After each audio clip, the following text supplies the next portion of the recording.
notebook and folder for chemistry. I mean, science is always green, because, of course. Right? Because math always has red notebooks. Right? Because blue notebooks are for English. And yellow are for social studies. And purple is for music. And, are we twins? No. Get everything on their list from the advisors at Office Depot Office Max. This week's Doorbuster 1-inch binders for $1. $1 in-store or online at OfficeDepot.com. Limit 10. 14.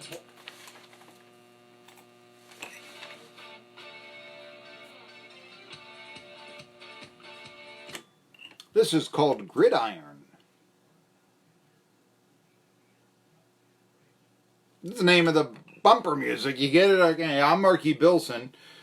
Tri-City Sports Now. Remember, mention my name. We're 1420 WEMB Sports Radio. I heard it on the radio. You'll get 10% off over there at Asian House, which is a good deal. And the lunches for Chinese begin at $5.99.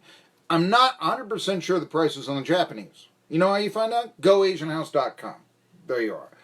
Talked a lot about Asian House here. So it's time to talk a little bit now about some, well, ETSU football. It's getting better. A lot of question, who's going to play quarterback?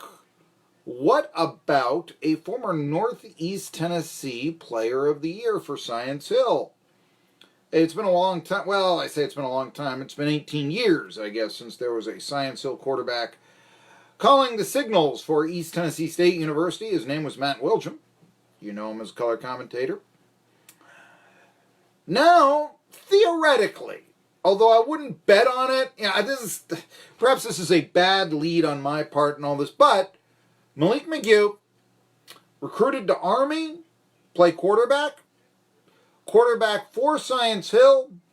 And by the way, I invite you to do this. Go to YouTube, write John Feinstein, Marky Billson. You will get an interview that I did with John Feinstein before the Army-Navy game, which we carried on this station 3 years ago. And of course, John Feinstein wrote the book Civil War about the players in the Army-Navy game. I mean, you think of guys like Alejandro Villanueva, maybe, or Roger Staubach, or I don't know, Doc Blanchard, something like that. But no, the real people who, okay, I've just graduated West Point, and now I must lead troops into battle.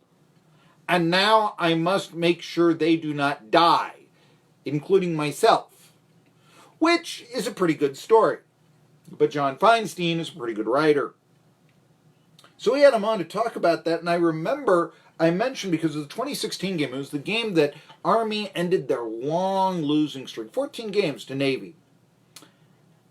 And John Feinstein does the color on the Navy broadcasts. And he knew that Malik McGue was returning punts for Army. I remember him saying that. And he knew. I mentioned Malik McGue's, oh yes, he's returning punts for Army. I was so impressed. By the way, that's the sort of responsibility we want to give to you on Tri-City Sports Now, here on 1420 WEMB Sports Radio, extending to our broadcast of Unicoi County football, which begin next week with the South Green game. Let's talk about this, though. Malik McGue is now in the Buccaneers fold. He is transferred from Army. 2016 was the 1 year he played for Army. So he is now transferred to ETSU. He's a little bit older, maybe a little bit bigger, maybe a little bit stronger, or I don't know. I didn't see him practice yesterday. But anyway, there were 8,600 all-purpose yards and 53 touchdowns in high school. Almost 4,000 of them came through the air. Now, he was trying out at running back. They had him return kicks. Wide receiver at Army. He came as a quarterback. I suppose it's possible he could be a QB, although, Randy Sanders says, I haven't really figured out his position yet and all this. Of course, quarterback just seems to be up in the air, especially with the precarious case of Cade Weldon. What is his injury? There are some reports that the injury he suffered in Saturday's scrimmage may be more serious than ETSU would like to think. If that's the case, Chance Thrasher got most of the snaps last week, so you can think about that. But, I've been one that says, look, strength of the ETSU offense this year will be running, not passing. Jacob Sayers, certainly Quay Holmes. What about Malik McGue? What about I mean, remember when Paul Hamilton came and everybody, he's going to run the option, he's going to run the option a little bit. There are some plays that go from the option to, say, a pro set. There's some drives that go different plays and all this. You know, here's Todd Wells. He picks up 10 yards running the option. Here's Todd Wells going back to pass on a 7-step drop and hitting his receiver over the middle for 30 yards. I mean, you know, it would be like that 30 yards. Well, that might have been a bit much, but you get what I'm trying to say. Regardless, I wonder about that. I mean, running quarterback McGue, think about this. It's a long shot. It's a real long shot. But I wouldn't discount it and see what can go on if I was Randy Sanders. I would try McGue under center a little bit in practice situations and see about it. I think that could be a secret weapon. You know, running the option, hey, you know, go for 2 all the time. What do you think? You know, like, remember when Mike Tomlin tried that with the Steelers? Yeah. But no, I mean, that's a big get. Because McGue, and remember how good Army, I mean, they were nationally ranked last year. And he was part of that turnaround. Army likes the players from around here. There's no question about that.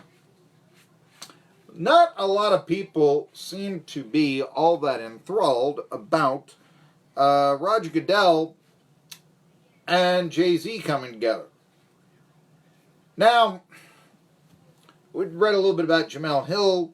I've been going kind of the left side of that argument.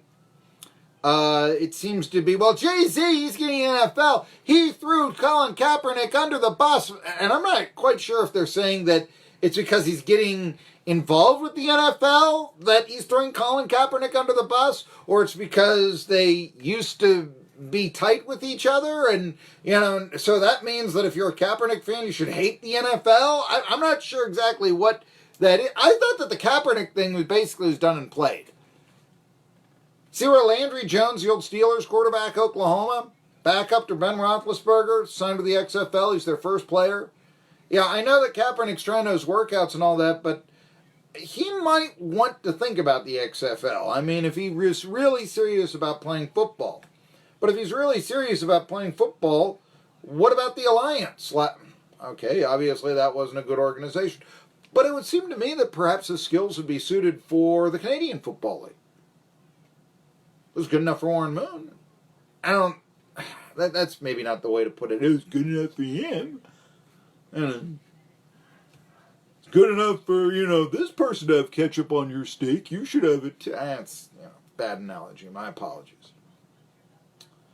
But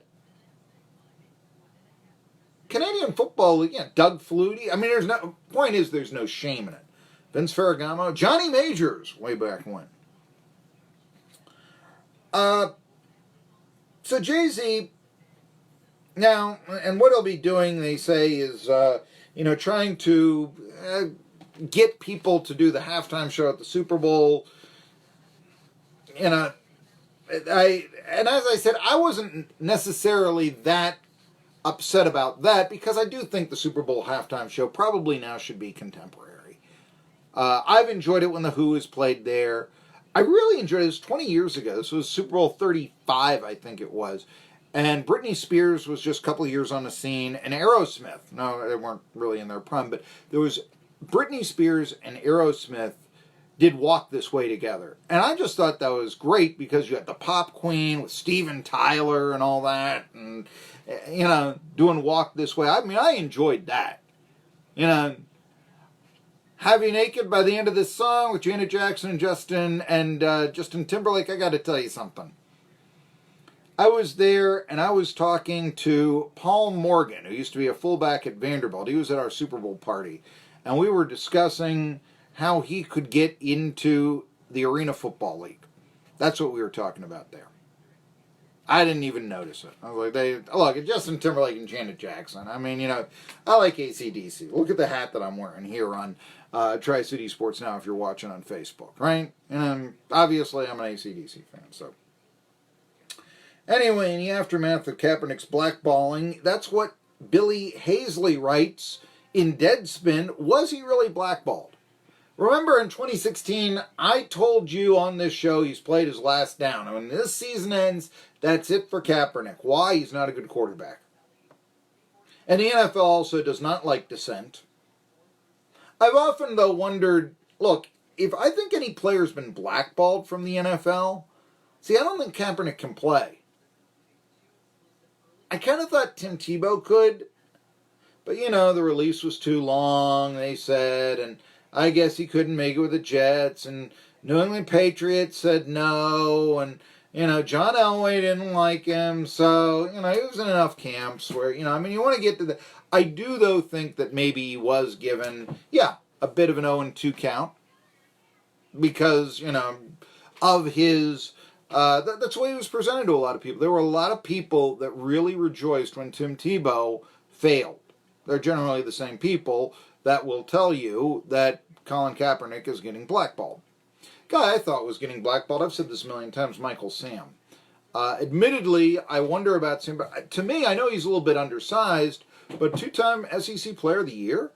And on top of that, a guy who, had a real good preseason for the Rams. Was picked up practice squad by the Cowboys. I've thought that what's killed him was primarily, believe it or not, his attitude.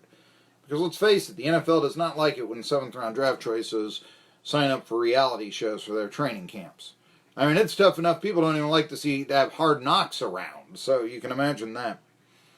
Anyway, the Jay-Z NFL idea, how should I say this, alliance now, in addition to now finding the Super Bowl halftime show, and a lot of people are upset about this because they say, hey, Jay-Z, you rejected the NFL's halftime show because of Kaepernick a few years ago. Now you're getting in bed with them. What goes here? This sort of thing. I just think the Kaepernick thing has just been played, in my opinion. I think, anyway, the write-ups that I read on Deadspin, though, see if you see a little bit of political bias here. Let's see here. In the aftermath of Kaepernick's blackballing from the NFL for his peaceful protest of police killing unarmed black men, Jay-Z rejected the league's offer to have him perform at the Super Bowl in solidarity. And in a disappointing, though unsurprising, turn of events, Jay-Z has once again followed Kaepernick's lead by selling himself and the thing he represents to a soulless corporation that will use him to sell things. Headline of this, there is no ethical dissent under capitalism. This is Deadspin. You thought ESPN was bad. No, Deadspin isn't exactly Breitbart Sports. Let's give you that. But I think a lot of reasons why Deadspin, which when it came out was very edgy, and they thought it was cutting edge when it first came out. Now it's sort of like, all right, sports for extremists, and you heard why right there. The partnership is also to amplify the league's social justice efforts. This will include Rock Nation taking the lead, like I said, on getting entertainers to perform at the Super Bowl, wherever else, the opening kickoff game, that sort of thing.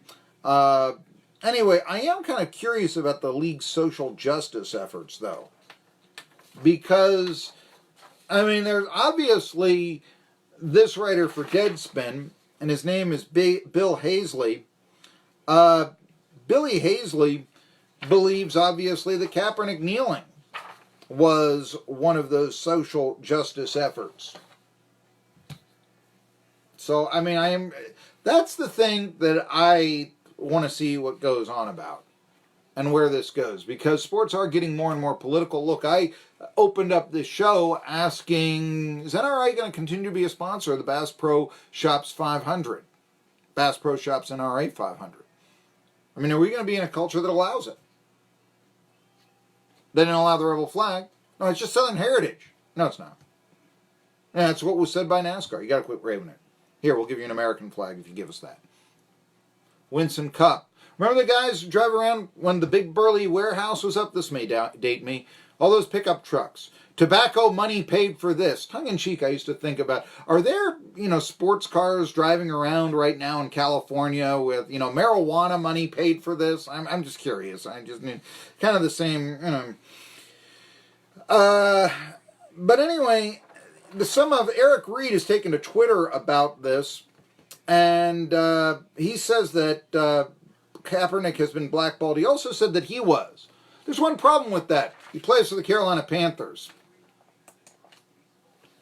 20 WEMB Sports Radio Irwin. Real sports talk. A Jet Broadcasting